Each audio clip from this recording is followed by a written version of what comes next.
안녕하세요. 오늘도 사연살롱을 찾아주셔서 감사합니다. 결혼 5년차 여성입니다.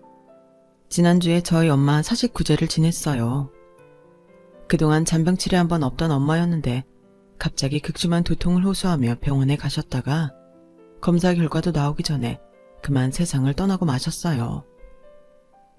사후 알게 된 엄마의 병명은 악성 뇌종양이었어요. 선생님 말로는 이미 손 쓸 수 없을 정도로 진행이 돼서 당장 어떻게 돼도 이상하지 않을 상태였다고 하더군요. 검사 결과를 전해 듣고 나니 문득 그런 생각이 들더라고요. 엄마의 죽음은 지극히도 엄마를 닮았다는 사실이요. 남한테 신세 지는 걸 지독히도 싫어했던 엄마는 아무리 힘든 순간에도 참고 버티며 살아오셨어요. 남편도 없이 어린 딸을 키우고 살면서 힘든 일이 한두 번이었겠어요. 그런데도 엄마는 마치 남한테 도와달라는 말을 하는 순간 자신의 인생이 와르르 무너질 것처럼 이를 악물고 사셨어요. 언젠가 엄마가 그러셨는데 결혼하고 2년도 안 돼서 아빠가 돌아가시자 평소 엄마랑 친했던 친구가 그러더래요. 남편 상 치른 지 얼마 안 된 너한테 이런 말 하는 거 잔인하게 들릴지 모르겠지만 우리 이제 거리를 좀 갖는 게 좋을 것 같아. 솔직히 난 그렇다. 남편 없이 사는 여자들 기댈 때 찾아서 여기저기 기웃댈 거 아냐. 사람이 그렇잖아. 나 힘들면 우정이고 의인이고 그런 게 다 무슨 소용이겠니? 일단 나부터 살고 보자 생각하겠지. 너도 알다시피 우리 남편이 정이 많은 사람이잖아. 네가 꼭 그럴 거란 건 아니지만 그래도 남녀간의 일은 모르는 거 아니니? 네가 살기 힘들다고 내 남편한테 기대를 들지. 미연에 방지한다 셈치고 거리를 두고 살자는 거니까 네가 이해해줬으면 좋겠다. 절친이라는 인간한테 그런 말을 들은 엄마는 처음엔 충격이 너무 커서 정신이 멍해졌고 그러다 세상 모르고 잠들어 있는 저를 보고는 주먹이 불끈 쥐어지더래요. 그래서 목소리에 힘을 주고 그러셨죠. 그래, 네 말대로 거리 두고 사는 게 좋겠다. 별것도 아닌 남편 하나 끼고 살면서 앞으로도 네가 얼마나 남편 있는 유세를 떨겠니? 네 남편 10트럭을 갖다 줘도 내 남편 손톱 하나랑도 안 바꿀 내가 의부증에 걸려 친구고 뭐고 없이 미쳐 날뛰는 널 보는 것도 가찮고 말이야. 자경아, 정신 차려. 네 눈에나 네 남편이 정 많고 좋은 사람이지 내 눈엔 절대 아니거든. 뭐 네 말대로 네 남편이 정이 많아서 치마만 두른 여자라면 누구든 껄떡대는지는 모르겠다만 난 그렇게 싼티나는 인간이랑 싸잡혀서 내 인생에 오점 남기고 싶지는 않다. 큰 결심해줘서 고마워. 안 그래도 내 입으로 먼저 그만 보자는 말하기 힘들었는데 네 덕에 한시름 놨다. 그날 엄마는 20년 지기 친구랑 절교를 하면서 다짐을 했대요. 남편 없는 여자라고 주위에 손가락질 받지 않도록 남한테 의지하지 않고 스스로 독하게 살아야겠다고요. 그래야 하나뿐인 딸 앞에서 당당할 수 있을 거라고요. 그렇게 다짐을 한 엄마는 아기 살결처럼 부드럽던 손에 굳은 살이 덕지덕지 박히도록 억척스럽게도 일을 하며 저를 키우셨어요.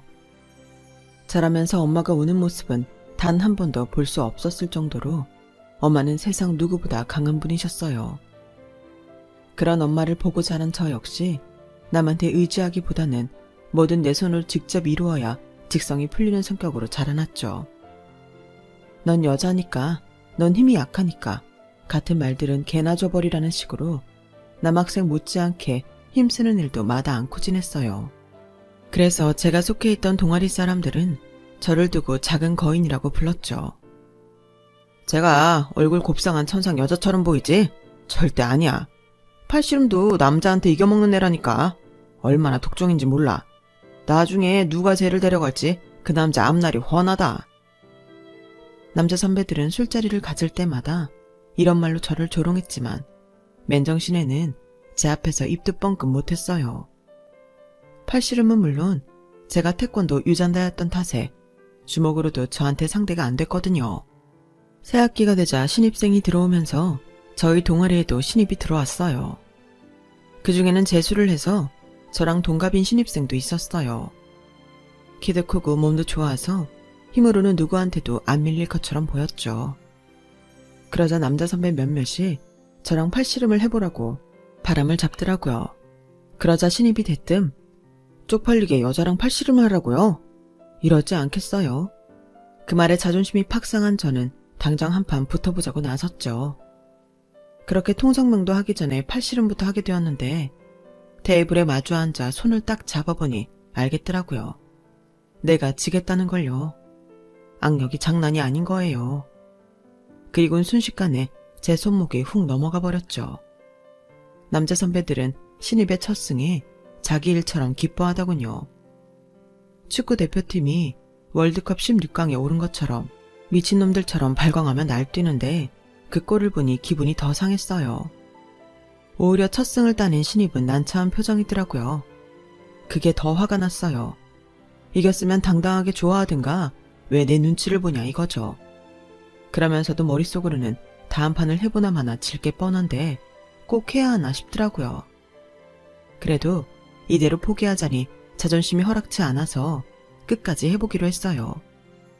그렇게 두 번째 판이 시작됐는데 이게 좀 이상한 거예요. 이전 판만 해도 바위처럼 꿈쩍도 않던 신입의 손목이 지가 알아서 휙 돌아가더니 그대로 바닥으로 떨어지더라고요. 그래놓고는 지도 민망했는지 그러는 거예요. 와, 희주 선배님 힘이 장난 아니시네요. 아까 제가 이긴 건 정말 운이 좋았던 것 같아요. 저 기권하겠습니다. 그 말에 남자 선배들은 무척이나 아쉬워하며 한 판 더 해보라고 권유했지만 신입은 한사코 거절을 했어요. 그리고는 제 눈을 피해 슬금슬금 동아리방을 나가더라고요. 거기서 너 일부러 그랬지? 왜? 내가 너한테 상대도 안 돼서 재미없어졌냐? 그래서 이러는 거야? 저는 기어이 쫓아나가서 한마디 했어요. 그러자 신입이 그러더라고요. 아닌데, 나 정말 이길 자신이 없어서 그만둔 건데. 눈앞에서 비누향 폴폴 풍기는 여자 손을 끝까지 잡고 있을 자신이 없었다고. 그 말을 하며 제 눈을 똑바로 바라보는데 순간 제 얼굴이 다 화끈거리더라고요. 내 앞에서 옷을 벗은 것도 아니고 야한 말을 한 것도 아닌데 왜 그렇게 심장이 콩닥거리던지. 안 되겠다 싶어서 제가 먼저 돌아섰어요.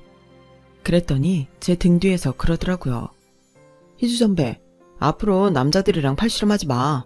선배가 딴 남자 손잡고 있는 거 보면 샘날 것 같으니까. 알았지? 꼭이다. 저는 녀석이 다짜고짜 반말을 하는데도 뭐라고 하도 못 내고 그대로 복도를 따라 걸었어요. 와, 뭐 저런 놈이 다 있냐? 혼잣말처럼 중얼거리면서요. 대학교 2학년이 되도록 남자친구 한번 사귀어 본 적 없던 저로서는 그때 신입한테 느꼈던 감정이 정확히 뭔지 알지 못했어요. 어릴 때부터 태권도장에서 남자애들과 겨루기를 하며 몸으로 부득이온 저였지만 그래서 오히려 남자를 이성적으로 느끼는데 둔감했던지도 모르겠네요. 그런 저를 뒤흔든 게 바로 신입이었어요. 이후에도 신입은 저랑 있을 때면 을에 반말을 했고 별거 아닌 말로 제 얼굴을 달아오르게 했지만 그 이상 선은 넘지 않았어요. 제 머리로는 이게 도대체 무슨 사이인지 모르겠어서 친구한테 조언을 구했더니 신입이 제게 마음이 있는 거라고 하더라고요. 그런데 직접적으로 사귀자는 말을 하는 것도 아니고 따로 만나자고 하는 것도 아니라서 긴가민가 할 뿐이었죠. 그렇게 시간은 흘러 2학기 기말고사 마지막 날이었어요. 시험을 끝내고 홀가분한 마음으로 동아리방에 갔더니 선배들이 신입의 어깨를 두드려주며 위로하고 있더라고요. 희주야, 정우 군대 영장 나왔단다. 다음 주에 입대한대. 오늘 환송 파티 할 건데 너도 할 거지? 순간 심장이 쿵 내려앉는 것 같았어요. 시작도 못 해보고 이렇게 끝나는구나 생각하니 허탈해서 헛웃음만 나더라고요. 그래서 술자리에서도 내내 별말 않고 술만 마셨어요.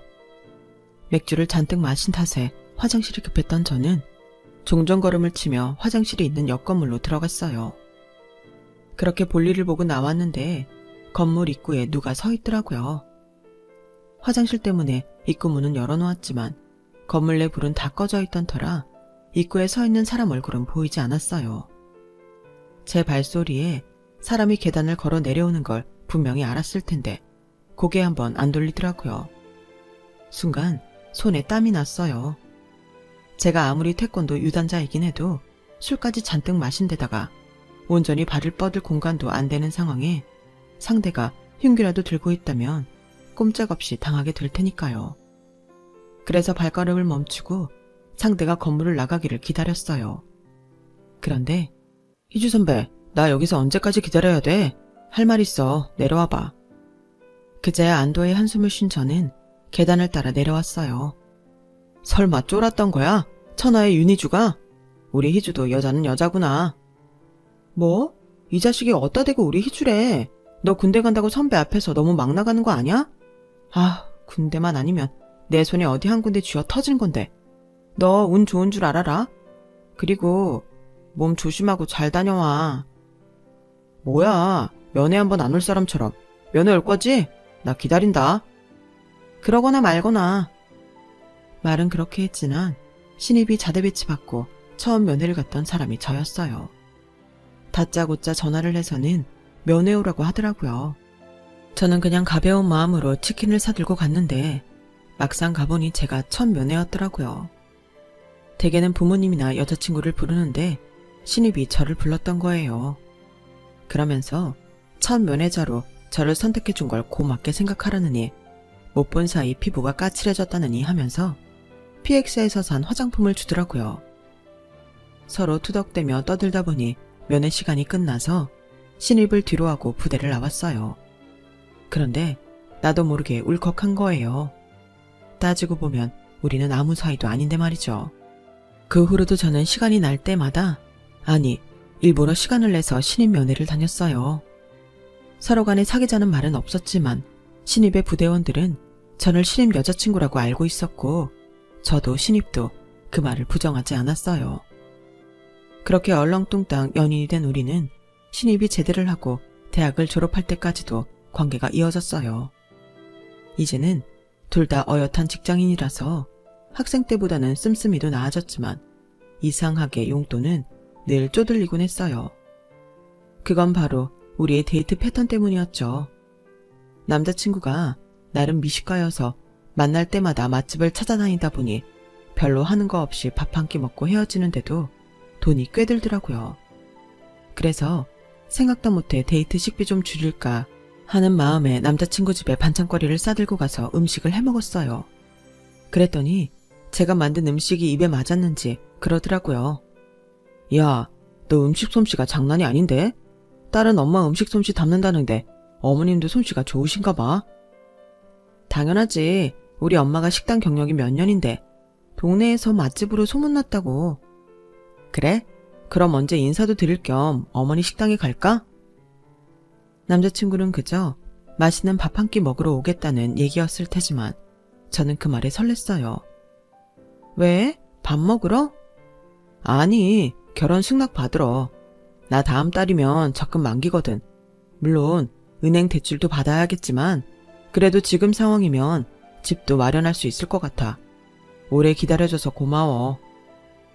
매번 결혼 얘기가 나올 때마다 구렁이 담 넘어가듯 슬쩍 넘기던 사람이라서 결혼 생각은 없는 줄 알았는데 나름의 계획을 가지고 있었더라고요. 그날 우리는 서로의 접근 금액을 오픈하고 우리 상황에 가능한 신혼집과 결혼식 규모에 대해 얘기했어요. 그리고 며칠 뒤 남자친구를 데리고 저희 엄마가 하시는 식당으로 갔어요. 태어나 처음 엄마한테 남자친구를 소개하는 자리라서 저도 엄마도 긴장하기는 마찬가지였죠. 남자친구도 처음에 무척 떨린다고 약한 척을 하더니 저희 엄마가 만들어주신 닭도리탕을 한 입 먹어보고는 이내 맛집 투어를 온 사람처럼 먹는데 열중하더군요. 연신 맛있다는 말을 하며 밥을 3공기나 비운 탓에 좀 창피하기까지 했는데 엄마는 그 모습이 그렇게 보기 좋으셨던 모양이에요. 사람들 앞에서 늘 당찬 모습이던 엄마였지만 그날만큼은 달랐어요. 저를 잘 부탁한다시며 자식 또래의 남자를 꽤나 어려워하시더라고요. 장모님, 그런 말씀 마세요. 저 그동안 희주 도움 많이 받고 살았어요. 장모님도 아시겠지만 희주가 좀 멋진 구석이 있잖아요. 저 군대 가고 제대하는 날까지 매주 면회 와준 건 저희 내무반에서 희주 한 사람뿐이었어요. 그 덕에 힘든 군생활도 버틸 수 있었고 복학해서도 마찬가지였어요. 돈 없는 복학생 남자친구랑 사귀면서 데이트 비용도 자기가 다 대고 저 취업 준비할 때도 자격증 준비부터 면접 준비까지 희주가 다 도와줘서 가능했어요. 20살 이후로 저 사람 만들어준 건 희주예요. 이제는 그동안 제가 받은 거 희주한테 갚으면서 살게요. 그러니까 걱정 마세요. 그날따라 남자친구는 유수처럼 유려하게 말을 이어갔고 덕분에 저희 엄마는 한시름 놓으셨어요. 우리 집에서 엄마한테 점수를 한껏 딴 남자친구와 달리 저는 환영받지를 못했어요. 제 키가 좀 작다는 게 이유였죠. 어머님은 대놓고 제 키를 물으시며 저를 무안하게 만드셨어요. 세상에, 너 키가 150은 되니? 요즘 애들은 다들 키도 크던데 넌 왜 그렇게 작니? 이세를 생각해서 남자고 여자고 키가 좀 커야 하는데 우리 애가 크면 뭐해? 네가 평균에도 못 미치는 키인데 자식은 엄마 유전자 따라 키가 결정되기 마련인데 이거야 원? 난장이 똥자루만 하니? 엄마, 사람 앞에 두고 무슨 말이 그래? 그리고 희주 키 그렇게 안 작아. 아담한 사이즈라고. 아담한 거 다 얼어 죽었다 얘. 네가 직접 말해봐라. 너 키가 몇이니? 제 키요? 정확히 156.2cm예요. 작은 편이긴 하죠. 하지만 살면서 그리 불편한 정도는 아니에요. 그런데도 시어머니는 제 키를 듣자마자 마치 하늘이 무너진 것처럼 혀를 차며 한숨을 쉬셨어요. 사실 저희 시어머니 키가 좀 크시거든요. 그 연세에 167cm니까 커도 많이 큰 편이죠. 아니, 그런다고 처음 인사 온 며느리감한테 키 작다고 타박을 하실 일인가요? 그날 인사를 드리고 나와서도 내내 기분이 안 좋았어요. 그래서 애꿎은 남자친구한테 화풀이를 해댔죠. 신경 쓰지 마. 엄마가 괜히 그러시는 거야. 그러니까 왜 괜히 그러시느냐고. 안 그래도 긴장하고 간절인데 꼭 그러셔야 하느냔 말이야. 실은 엄마가 나한테 삐친 게 있어서 그래. 내가 장모님 모시고 살겠다고 했거든. 얘기를 들어보니 처음부터 저희 엄마를 모시고 살 생각은 아니었다고 하더라고요. 그런데 막상 저희 엄마를 만나서 얘기를 나눠보니 저희 엄마 인생에서 제가 차지하는 부분이 얼마나 큰지 알겠더라나요.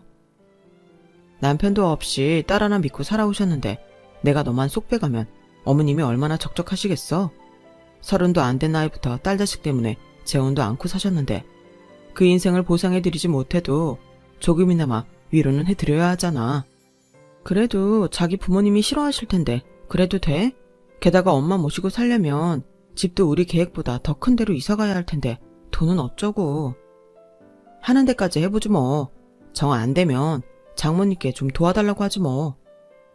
생각지도 못한 남자친구의 제안에 울컥할 정도로 기뻤어요. 물론 시부모님께 면목 없는 일이긴 하지만 말이에요. 그런데 그날 밤 엄마한테 그 얘기를 했더니 절대 안 된다고 거절하시는 거예요. 말도 안 되는 소리 하지 마. 니들 신혼집에 왜 내가 들어가 사니?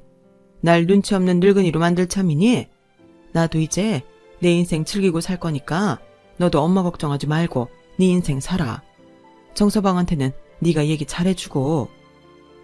결국 엄마의 반대로 저희와 합가를 하는 문제는 없던 일로 되었어요. 대신 저희가 엄마 집 근처에 신혼집을 잡기로 했죠. 그 문제로 시어머니한테 한 소리를 듣긴 했지만 이번엔 저도 물러설 수 없었어요. 평생을 저랑 단둘이 살아온 엄마인데 당장 제가 출가하고 나면 너무 적적하실 것 같아서 걱정이 됐거든요. 엄마, 우리 장모님 음식 솜씨가 얼마나 좋은지 알아? 장모님 근처에 살면 매일같이 맛있는 밥 먹고 살 수 있는데 그 좋은 기회를 왜 말리는 거냐고. 엄마도 알잖아. 나 입맛 까다로운 거. 엄마는 아들이 잘 먹고 잘 사는 게 그렇게 배 아파? 이 녀석이 누가 그렇대. 하여간 지아빠 닮아선 먹는 거에는 엄청 열을 올린다니까. 자식 이기는 부모 없다고 결국 시어머니는 저희 뜻을 따라주셨어요. 하지만 이 일이 나중에 어떤 결과를 초래하게 될지는 그때까지만 해도 몰랐어요. 친정 근처에 살다 보니 가장 좋은 건 엄마 찬스를 자주 쓸 수 있다는 거였어요. 집들이 때도 엄마가 와서 음식을 해주셨고 평소 저희가 먹을 밥 반찬도 엄마가 직접 해다가 냉장고를 채워주시곤 했거든요. 김치는 말할 것도 없고요. 남편은 음식 솜씨 좋은 장모님 덕에 집에서 밥 먹는 시간이 제일 행복하다고 할 정도였죠. 그러던 어느 날이었어요. 주말에 시부모님이 찾아오셔서 간만에 한우를 구워 먹게 됐어요. 며칠 전에 엄마가 가져다 준 파김치랑 그 밑 각종 밑반찬을 꺼내 상을 차렸죠. 그런데 저희 엄마 김치를 드신 아버님이 너무 맛있다며 어디서 난 거냐고 물으시더라고요. 아버지, 김치 맛있죠? 우리 장모님 솜씨예요. 이 파김치도 드셔보세요. 태어나서 이렇게 맛있는 김치는 처음이라니까요. 그날 아버님은 한우보다도 김치를 더 많이 드시고 가셨어요. 저희 엄마 반찬을 맛있게 드셔주니까 저도 덩달아 기분이 좋더라고요. 그런데 이 일이 얼마 뒤 큰 파장을 일으킬지 누가 알았겠어요. 한 일주일쯤 지났을까요? 엄마가 아침 일찍 커다란 김치통을 2개나 들고는 저희 집에 오셨더라고요. 엄마, 뭔 김치를 이렇게 많이 가져왔어? 저번에 준 김치도 그대로 있는데. 이거 니네 거 아니야. 이복에 청서방, 이거 이따가 어머님 좀 가져다 드려. 하나는 배추김치고 하나는 파김치야. 그럼 부탁 좀 하네. 엄마는 가게 문을 열어야 한다며 서둘러 돌아가셨어요. 주말이라 늦은 아침을 먹고 남편과 함께 김치 배달을 하러 시댁에 찾아갔어요. 그랬더니 아버님이 안방에서 달려나와 서둘러 김치통부터 여시더라고요. 그리곤 한 입을 딱 떼어 드시고는 시어머니한테 밥 한 그릇 가져오라고 하시는 거예요. 안 그래도 내가 사돈 김치 먹을 생각에 점심도 굶고 있었다. 여보, 딴 반찬 꺼낼 것도 없어. 가위 가져와서 배추김치 대가리만 잘라달라고. 아버님은 어머님이 내온 밥에 김치를 척 올려 드시며 연신 감탄사를 내보내셨어요. 그런데 이날 이후 매번 저희 엄마한테 김치 부탁을 하시지 뭐예요. 엄마는 그럴 때마다 배추김치며 파김치, 깍두기에 갓김치까지 아버님이 요구하는 종류별로 김치를 만들어 보내셨어요. 김장 때는 아예 시부모님이 저희 엄마 가게로 차를 끌고 가서 큰 통으로 몇 개씩 김치를 가져가셨죠. 한두 번이야 그렇다 치지만 매번 김치를 그렇게 퍼가면서도 10,000원짜리 한 장 안 내놓는 모습에 기가 찼지만 그렇다고 제가 난서서 한 소리 할 수는 없는 노릇이었어요. 그래서 남편한테 대신 시부모님께 얘기 좀 해보라고 말했죠. 반응은 즉각 나타났어요. 시어머니가 회사로 전화를 했더라고요. 내 아들 시켜 김치값 내라는 말을 하는 너도 너지만 네 친정엄마는 더하구나. 김치 필요할 때마다 말하라고 하더니 우리가 가져가면 얼마나 가져갔다고 그걸 딸내미한테 쪼르륵 고자질을 한다니? 나 김치도둑 취급을 받으면서까지 니네 엄마 김치 퍼다 먹을 정도로 한심한 사람 아니다. 앞으론 니네 친정 김치 안 받을 테니까 너도 니네 엄마도 내 아들한테 헛소리 하지 마. 기껏 공짜로 김치 퍼다 먹고 오히려 큰 소리 치는 꼴이라니 어쩌면 사람이 이렇게 염치가 없을까요? 그런데 말은 이렇게 해놓고는 구질구질하게 다른 방법으로 사람 엿먹이지 뭐예요? 공짜 김치 안 가져다 먹는다고 한 말이 무색할 정도로 아버님은 하루가 멀다 하고 저희 엄마 가게에 찾아오셨어요. 처음엔 지나가다 밥때가 돼서 식당에 들어왔는데 그게 사돈 가게일 줄은 몰랐다는 궁색한 변명이었지만 하루 이틀 지나면서는 의례 점심때마다 찾아와 한 자리 차지하고 공짜 밥을 먹고 가셨거든요. 명색이 사돈인데 저희 엄마가 밥값을 받을 리 없었죠. 그걸 이용한 건지 아니면 정말 저희 엄마 음식이 입에 맞아서 그랬는지는 모르겠지만 아버님은 그 후로 툭 하면 친구분들을 모시고 저희 엄마 가게에 오셔서 식사를 하셨어요. 매번 공짜 밥을 드시고 가면서 나갈 때는 공짜 커피까지 한 잔 뽑아 들고 나가는 걸 잊지 않으셨죠. 대개 이런 경우는 대접받는 사람이 미안해서 안 찾아가기 마련인데 저희 아버님은 눈치가 없는 건지 뻔뻔한 건지 아무 거리낌 없이 저희 엄마 식당을 드나드셨어요. 그러면서 자연스레 김치도 다시 받아먹기 시작했고요. 결국 보다 못한 남편이 매번 저희 엄마한테 김치값과 아버님 식사 비용을 내기는 했지만 저희 엄마가 그 돈을 받을 리 만무했죠. 아버님이 저희 엄마 식당에 발길을 끊게 된 건 다름 아닌 제 출산 때문이었어요. 제 산후조리를 돌봐주시던 엄마가 곧 출산휴가가 끝나는 저를 대신해 아이를 봐주시기로 했거든요. 그동안 식당을 하시느라 변변히 쉬지도 못했던 엄마는 이참에 친구한테 가게를 넘기고 이제 좀 쉬겠다고 하신 거예요. 저한테는 무엇보다 반가운 소식이었어요. 엄마가 봐주신다면 회사에 복귀해서도 안심이 되고 어차피 베이비시터한테 들어갈 돈 저희 엄마한테 드리면 되는 거였으니까요. 예, 됐다. 그 돈 잘 모았다가 니들 집 넓혀갈 때 보태. 엄마는 그 돈 아니어도 살만하니까. 가게 넘겨받은 친구가 목돈이 없다고 매달 매상해서 잔금 보내주기로 했거든. 그것만 받아도 엄마는 충분히 먹고 산다. 그러니 돈 걱정은 말고 얼른 돈 모을 생각이나 해. 그건 그거고 이건 이거지. 어차피 엄마 아니었어도 이 돈은 나갈 돈이었어. 대신 엄마가 우리 애 봐주니까 내가 더 안심하고 일할 수 있잖아. 그게 어디야. 나도 그렇고 그이도 그렇고 엄마가 이 돈 안 받으면 미안해서 엄마한테 애 못 맡겨. 그러니까 그냥 받아. 안 받겠다던 엄마는 그럼 나도 애를 안 맡기겠다고 버티자 하는 수 없이 받으셨어요. 이렇게 엄마가 가게를 그만두시니 더는 시아버지도 저희 엄마 가게에 드나드는 일을 그만두게 되셨죠. 하지만 그놈의 김치는 여전히 얻어다 드셨어요. 다시는 저희 엄마 김치를 안 얻어다 먹을 것처럼 큰소리치던 시어머니도 내가 언제 그랬냐는 듯이 열심히도 받아다 드시더라고요. 손주 보랴 살림하랴 몸이 10개라도 모자랄 판에 제 시댁 김치 담그는 엄마를 보니 미안하고 한편으로는 화가 났어요. 예전 같으면 벙어리 냉가슴만 앓고 지냈겠지만 애를 낳고 나니 저도 강단이 생겼는지 시어머니한테 직접 말을 꺼내게 되었죠. 어머님, 매번 저희 엄마한테 김치 얻어다 드시는데 이제 그만하시면 좋겠어요. 엄마가 식당 하실 때야 그렇다 쳐도 지금은 어머님도 아시다시피 저희 엄마가 우리 주빈이 봐주고 계시잖아요. 애 보는 것만도 벅찬데 언제 김치까지 담그겠어요. 그렇다고 어머님이 저희 엄마 대신 주빈이 봐주시는 것도 아니고 저 시집 온 지 5년 됐어요. 그동안 저희 엄마 김치 받아 드셨으면 이제 그만할 때도 되지 않았어요. 딸 가진 부모가 죄인은 아니잖아요. 안 그래요, 어머님?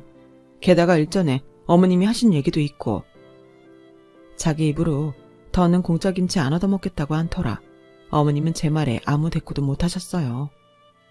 그렇게 5년여 동안 이어졌던 김치 셔틀은 끝이 나게 되었죠. 하지만 사람 일은 모르는 거라고 두통이 심하셔서 병원에 갔던 엄마가 검사 결과가 나오기도 전에 세상을 떠나신 거예요. 출근 시간이 다 되어 가는데 엄마가 오시지 않아서 집에 찾아가 봤더니 주무신 채로 하늘나라로 가셨더라고요. 허망하고 기가 막혀서 장례식 내내 눈물만 흘렸어요. 밥은커녕 물도 한 모금 못 넘기겠더라고요. 일 그만두고 쉬시는 엄마한테 끝까지 손주 육아까지 떠넘긴 게 마음에 걸려서 더 그랬던 것 같아요. 그런데 그때는 경황이 없어서 몰랐는데 저희 엄마 장례식에 저희 시부모님이 코빼기도 안 보이시더라고요.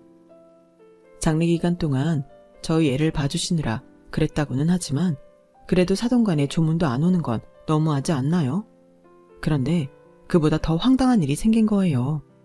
장례식이 끝나고 좀처럼 마음을 추스릴 수가 없어서 엄마 집에 가서 엄마 유품을 정리하다 잠깐 잠이 들었는데 밖에서 번호키 누르는 소리가 들리더라고요. 처음엔 꿈인 줄 알았어요. 그런데 이어지는 말소리를 듣고는 이게 꿈이 아니라는 걸 알게 되었죠. 여보, 그쪽 맨 아래 칸에 있는 통 좀 꺼내봐요. 딱 보니까 그게 배추김치인 것 같네. 그냥 다 꺼내가면 되는 거 아니야. 어차피 김치 냉장고에 든 건 다 김치일 거 아니야. 그렇긴 한데 이걸 어떻게 한 번에 가져가요? 보니까 베란다에 고추장이랑 된장 항아리도 있던데 그것도 가져가야 하잖아요. 이게 다 차에 실어질까? 이럴 줄 알았으면 큰 차를 한 대 빌려오는 건데 그랬네. 이거 언제 나눠서 가져가겠어요? 무슨 소리야. 이제 사돈 김치도 이걸로 끝인데 어떻게든 가져가야지. 그나저나 이제 김치는 어쩌나? 사돈 김치에 맛들어서 다른 김치엔 손도 안 가는데. 그러니까요. 사돈이 죽고 나니 김치가 참 아쉽네. 그 말을 듣는데 속에서 천불이 나더라고요. 장례식엔 코빼기도 안 보이던 인간들이 저희 엄마 죽자마자 내 엄마 집에 김치 훔치러 와서는 한다는 소리가 고작 내 엄마의 죽음보다 당신들 김치가 아쉽다고요? 안방에서 숨죽이고 있던 저는 그대로 주방으로 나갔어요. 방에서 나온 저를 보자 시부모님은 귀신을 본 사람들처럼 소스라치게 놀라더군요. 어머 얘! 네가 왜 거기서 나오니? 그건 제가 물을 말 아닌가요? 왜 두 분이 저희 엄마 집에 계세요? 왜 우리 엄마 냉장고는 뒤지고 있냐고요? 그간 그렇게 우리 엄마 김치 퍼다 드셨으면 최소한 마지막 가는 길에 인사 정도는 하셨어야죠. 이렇게 돼서 김치 훔칠 게 아니라 그간 덕분에 잘 먹었다고 감사 인사 정도는 해야 맞는 거 아니냐고요. 두 분 참 대단하시네요. 그깟 김치가 뭐라고 인간이기를 포기하고 사시는지 저로서는 정말 이해도 안 되고 이해하고 싶지도 않네요. 아가, 네 심정은 이해가 간다면 너도 잘 생각해봐라. 사돈도 안 계신데 남는 김치는 다 어쩔 거냐? 이대로 섞일 수는 없잖아. 우린 그저 네 수고 덜어줄 요량으로다가 그래서 온 거니까 너무 속상해 말아라. 우리가 맛있게 먹어드려야 너희 어머님도 저승에서 좋아하실 거 아니니? 아버님이 얼어 죽을 김치 타령에 저는 더 우라가 치밀었어요. 그래서 아버님 손에 들린 김치통을 뺏어선 김치를 꺼내 두 분 얼굴에 집어 던졌어요. 아, 그래요? 그럼 굳이 집에까지 들고 갈 필요 없네요. 그 좋아하는 김치 집에 가져갈 거 없이 여기서 다 드세요. 배추김치도 드시고 알타리도 드시고 다 드시라고요. 순식간에 김치로 싸대기까지 맞은 시부모님은 이게 무슨 짓이냐며 호통을 치셨지만 그땐 저도 눈에 뵈는 게 없는 상황이라 고래고래 악을 쓰며 맞서 싸웠어요. 뒤늦게 시어머니 전화를 받고 달려온 남편은 김치로 난장판이 된 집을 보고는 깜짝 놀랐어요. 그리고는 바닥에 주저앉아 통곡하는 저를 달래기 시작했죠. 아버님은 담배를 뻑뻑 피우시며 며느리한테 김치 싸대기를 맞을 줄은 몰랐다며 말세라고 한탄을 하셨고, 어머님은 제가 보고 배운 게 없어서 밑바닥이 드러난 거라며 비아냥거리셨어요. 그러자 남편이 두 분을 노려보며 말했어요. 이 사람 경험 없을 거라고 대신 장모님 집 정리해 주시겠다고 비밀번호 물으신 거 아니었어요? 아니면 정말 장모님 김치 훔치려고 오신 거예요? 그런 거냐고요? 예, 아무렴 우리가 김치 훔치자고 왔겠니? 그저 온 김에 김치 상할까봐 들고 가자 했던 거지. 그걸 제가 곡해하곤 이 난리를 친 거 아니니? 어머님은 되도 않는 변명을 하셨어요. 퍽이나 그러셨겠네요. 애초에 장모님 장례식에도 안 오신 분들이 장모님 집 정리를 해주겠다고 해서 반신반의했는데 이게 목적이었던 거죠. 저 어머님 아버님 자식이에요. 다른 사람은 속여도 저는 못 속인다고요. 왠지 아세요? 그동안 살면서 두 분이 해온 한심하고 찌질한 모습을 누구보다 제가 잘 알기 때문이라고요. 제 처가 보고 배운 게 없다고요. 그렇게 따지면 저야말로 보고 배운 게 없는 사람 아닌가요? 부모 잃고 마음 아파하는 며느리 심정은 아랑곳 않고 자기 입에 들어갈 그깟 김치 쪼가리에 정신 팔려서 도둑질이나 하는 파렴치한들 밑에서 제가 뭘 보고 배웠겠냐고요. 창피한 줄을 아세요. 적어도 두 분이 인간이라면 모든 걸 제 아내 탓으로 돌리기 전에 본인 스스로 반성하시라고요. 저요, 오늘 이 시간 이후로 두 분 자식 노릇 그만할 생각입니다. 내 아이한테 떳떳한 부모가 되기 위해서라도 두 분 자식 그만할 거라고요. 그러니 당장 이 집에서 나가주세요. 남편은 시부모님을 내쫓고 바닥에 내던져진 김치를 치우기 시작했어요. 바닥에 뒹굴어 더러워진 김치 외에 온전히 남아있는 김치들은 김치 냉장고에 넣으며 그러더군요. 장모님이 남겨주신 마지막 김치니까 아무도 주지 말고 엄마 생각 날 때마다 조금씩 꺼내 먹으라고요. 이 김치 다 먹고 나면 그래도 장모님을 보내드릴 마음의 준비가 되지 않겠냐고 말이죠. 서둘러 잊으려고 애쓰지 말고 천천히 마음에서 준비가 될 때까지 충분히 그리워하고 슬퍼하라고 말이에요. 그 말에 남편을 끌어안고 한참을 울었습니다. 그 일 이후로 시댁과는 연락을 끊고 살고 있어요. 아버님과 어머님이 손주가 보고 싶으시다며 주말에 집까지 찾아와 배를 누르고 문 밖에서 싹싹 빌며 애원하셨지만 남편은 문을 열어주지 않았어요. 아무리 가족이라도 일방적으로 상처만 주는 사람이라면 연을 끊고 사는 것도 방법이라고 하면서요. 엄마 사직 구제가 끝난 지금 여전히 저는 엄마를 떠나보지 못했지만 엄마 김치가 바닥을 드러낼 때쯤 되면 지금보다는 마음이 가벼워지지 않을까 생각해요. 비록 엄마는 떠나셨지만 제 곁에는 사랑하는 남편과 아이가 있으니까 저도 힘내서 열심히 살아보려고 합니다. 쓰다 보니 엄마가 그리워지네요. 제 사연을 들어주셔서 감사합니다. 항상 건강 조심하시고 행복하세요. 여러분, 사연 댓글에 응원과 현명한 조언 부탁드려요. 좋아요와 구독은 저에게 큰 힘이 됩니다. 오늘도 좋은 일 가득하세요.